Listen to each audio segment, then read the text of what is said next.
বঙ্গোপসাগরের বুকে সৃষ্ট গভীর নিম্নচাপ ইতিমধ্যেই পরিণত হয়েছে ঘূর্ণিঝড়ে। শনিবার রাতেই এই ঘূর্ণিঝড় রেবালে পরিণত হয়েছে। আজ সকালে সেটি অতি প্রবল ঘূর্ণিঝড়ে পরিণত হতে চলেছে এমনটাই মত আবহাওয়াবিদদের। ইতিমধ্যেই প্রশাসনের তরফ থেকে প্রস্তুতি সম্পন্ন। কলকাতা, 2 চব্বিশ পরগনা, পূর্ব মেদিনীপুর, হাওড়া, হুগলি, নদিয়া, মুর্শিদাবাদে হাই অ্যালার্ট জারি করা হয়েছে। আমরা এই মুহূর্তে পূর্ব মেদিনীপুরে চোখ রাখবো, চলে যাব দীঘায়। রয়েছেন আমাদের প্রতিনিধি বিশ্বজিৎ পাল। বিশ্বজিৎ, কি ছবিটা আজকে সকাল থেকে দীঘাতে দেখতে পাচ্ছ? দেখো, আমরা দাঁড়িয়ে আছি নিউ দীঘায়, এবং নিউ দীঘায় কিন্তু জানো যে শনিবার এবং রবিবার কিন্তু পর্যটকদের আনাগোনা থাকে, এবং যথেষ্ট পরিমাণে। একদিকে গতকালই কিন্তু ষষ্ঠ দফার ভোট শেষ হয়েছে, এবং তারপরে কিন্তু অনেকে কিন্তু এই দীঘায় চলে এসছে, অর্থাৎ এই পর্যটক ছুটি কাটাতে। এবং সেই ক্ষেত্রে দাঁড়িয়ে কিন্তু পর্যটকদের মন ভার কিন্তু সকাল থেকেই দেখা গিয়েছে। যেভাবে কিন্তু দীঘা পুলিশ এবং ডিএমজি বারবার করে আবেদন করছেন এবং মাইকিং করে জানাচ্ছেন যে এই মুহূর্তে পর্যটকেরা কিন্তু আর জলে নামতে পারবেন না। এবং সকালবেলায় আমরা দেখেছি যে সমস্ত পর্যটকরা জলে নেমেছিলেন এবং তাদেরকে কিন্তু উঠিয়ে দেওয়া হয়েছে, এবং মাইকিং করে বারবার করে বলা হয়েছে যে কোনোভাবেই জলে নামা যাবে না। কিন্তু যেভাবে আবহাওয়াবিদরা বারবার করে বলছেন যে এই দীঘার সমুদ্র যেভাবে উত্তাল হচ্ছে ক্রমশ, এবং তাতে কিন্তু জলোচ্ছ্বাস হতে পারে। এর আগে আমরা দেখেছি ইয়াসের সময় কিন্তু দীঘার সমুদ্রে যেভাবে জলোচ্ছ্বাস হয়েছিল এবং একাধিক দোকান ভেঙে গিয়েছিল, সমুদ্র থেকে বোল্ডার প্রায় উড়ে উড়ে পাড়ে এসেছিল, এবং এই ছবিও কিন্তু আমরা দেখিয়েছিলাম সে সময়। কিন্তু এই মুহূর্তে কিন্তু দীঘার সমুদ্র কিন্তু অনেকটাই জলোচ্ছ্বাস। তবে বর্ণনা দিতে থাকো, তার পাশাপাশি যদি একটু সমুদ্রের ঢেউ এবং সে বিচের ছবিটাও দেখাতে বলো প্যান করে। বিশ্বজিৎ, ঢেউটা দেখানোর চেষ্টা করবো, এবং দীঘার সমুদ্রের পাড়ের ছবিটাও আমি দেখানোর চেষ্টা করবো। যে সমুদ্রের ঢেউ নর্মালি দীঘার সমুদ্রের ঢেউ থাকে 1 থেকে 1.5 মিটার, কিন্তু সেটা বেড়ে প্রায় এখন 2.5 থেকে 3 মিটারের কাছাকাছি হয়েছে।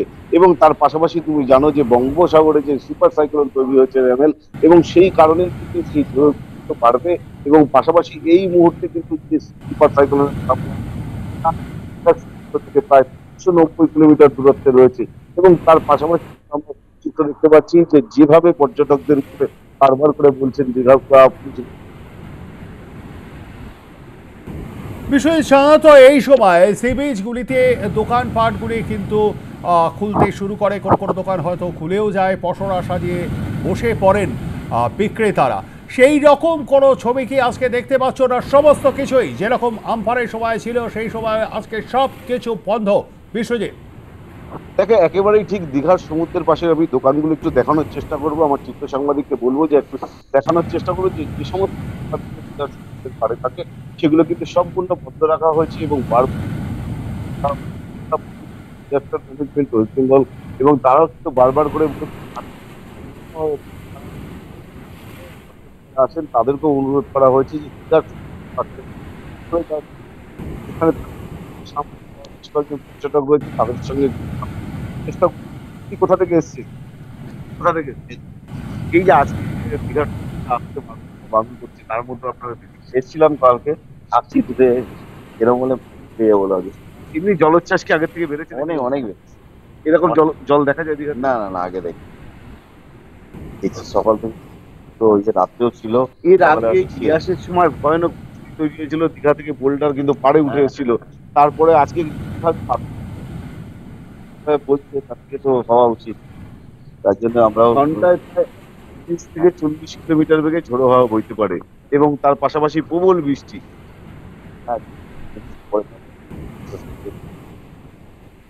তুমি এসছো সমুদ্র সৈকত কি দেখতে পেলে? এখন কেউ দেখছো বলে না পারছো না, কোথাও একটা আক্ষেপ তৈরি হয়েছে নামতে।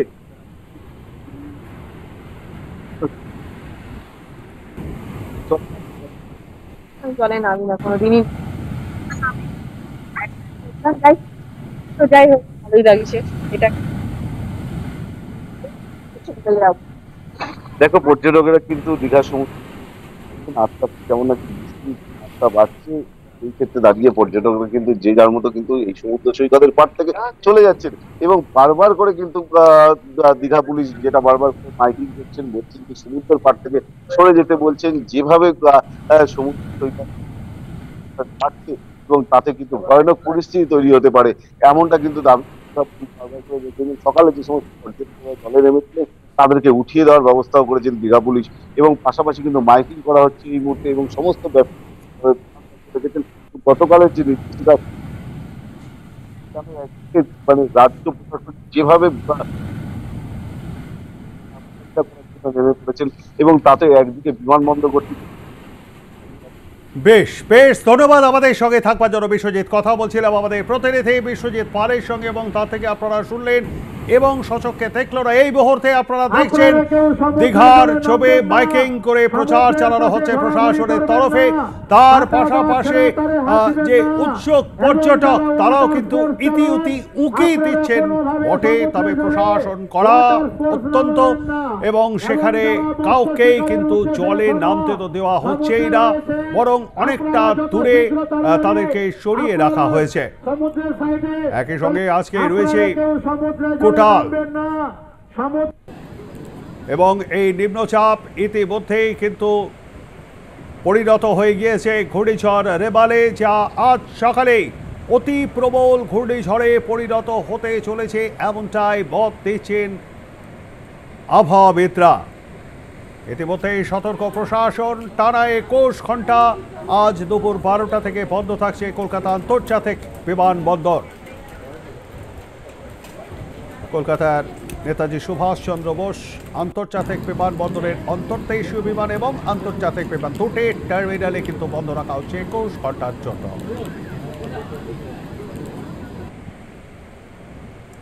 আমাদের সঙ্গে রয়েছেন আমাদের প্রতিনিধি সায়ন্তিকা। সায়ন্তিকা, আলিপুর আবহাওয়া দপ্তর কি জানাচ্ছে?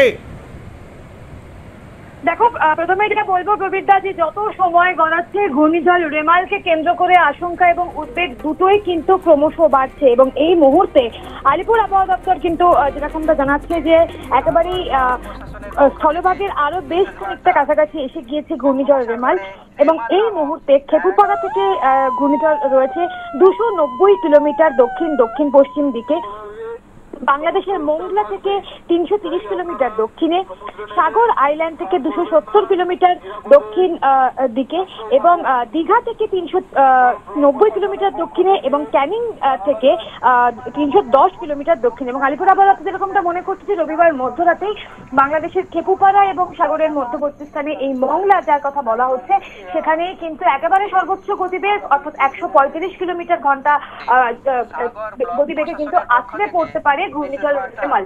এবং এই মুহূর্তে কলকাতা সহ দক্ষিণবঙ্গে কিন্তু আজ বিভিন্ন জায়গায় লাল সতর্কতা জারি করা হয়েছে। কলকাতা, 2 বর্ধমান, 2 মেদিনীপুর, 2 চব্বিশ পরগনা সহ বিভিন্ন জায়গায় কিন্তু আজ রবিবার 200 মিলিমিটার বৃষ্টি হতে পারে বলে মনে করছেন আলিপুর আবহাওয়া দপ্তরের আধিকারিকেরা। অর্থাৎ ভারী থেকে অতি ভারী বৃষ্টির সতর্কতা কিন্তু আজ রয়েছে, এবং যে কারণে তোমাকে বললাম যে আজ কলকাতায় কিন্তু লাল সতর্কতা জারি করা হয়েছে। এর পাশাপাশি আগামীকালও কিন্তু একেবারে দুর্যোগপূর্ণ আবহাওয়া থাকবে, আগামীকালও কিন্তু ভারী থেকে অতি ভারী বৃষ্টির সতর্কতা রয়েছে। সেই জায়গায় দাঁড়িয়ে আর কিছুক্ষণের মধ্যে থেকে আবহাওয়ার আরো খানিকটা পরিবর্তন হতে পারে বলে জানিয়েছেন আলিপুর আবহাওয়া দপ্তরের আধিকারিকেরা। ইতিমধ্যে আমরা যেরকমটা খবর পাচ্ছি যে সুন্দরবনের ঝড়খালিতে কিন্তু বৃষ্টি এবং ঝোড়ো হাওয়া শুরু হয়ে গিয়েছে। ঝড় যত পরিণতি পাচ্ছে ততই কিন্তু স্পষ্ট হচ্ছে এই